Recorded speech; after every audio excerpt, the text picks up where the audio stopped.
Delicious. Hey, what's up, everybody? I have a dismembered cut. I have a hand. I got this for my birthday, actually, from one of my friends, which not sure exactly how to feel about that, but I guess it kind of fits thematically, so.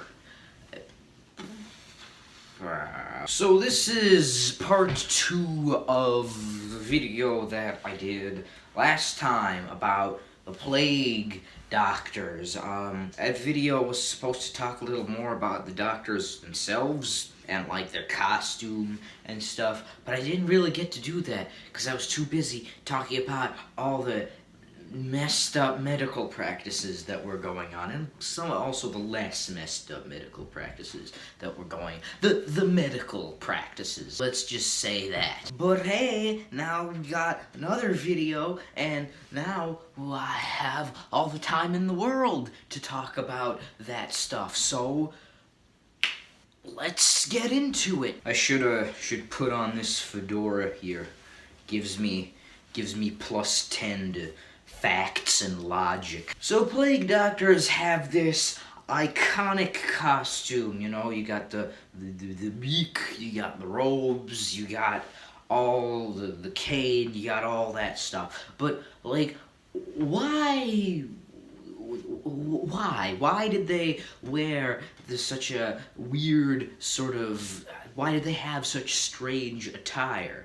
Well, the reason stems from the fact that they believed miasmas were actually what caused diseases. You see, they thought that these costumes would protect them and sort of ward off the bad spirits. Ooh.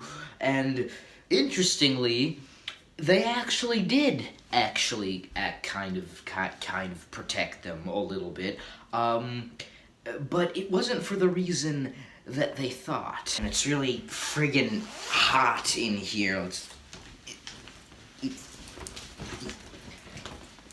The reason why plague doctors ended up being somewhat protected against the plague was actually because of the way their mask and robes were sealed. They prevented fleas from getting on them and biting them, which we now know is how the plague spread from rats to people via fleas. And this was actually a phenomenon that was noticed by some scholars at the time, but they didn't really think anything of it. They didn't make that connection. Beyond that, the plague doctors usually carried canes around so they could inspect dead bodies without actually having to touch them, you know? And then there is, of course, the mask.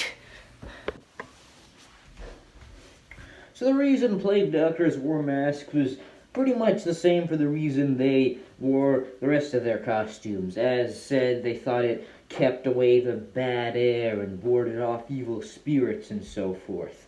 But some interesting things about the mask. They'd actually put herbs and spices and stuff into the beak, so it wasn't just for show. It actually had a bit of a practical application. Finally, plague doctors would also often wear gloves and boots made out of leather because, well, they didn't want to get their hands dirty, literally. And they'd also often wear a hat because, hats are cool.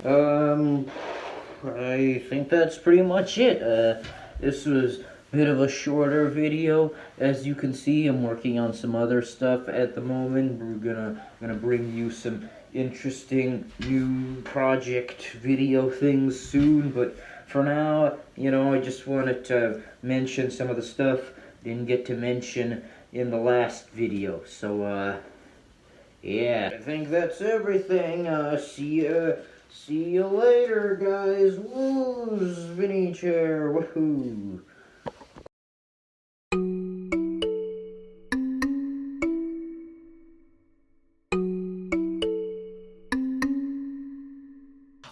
also, one more thing.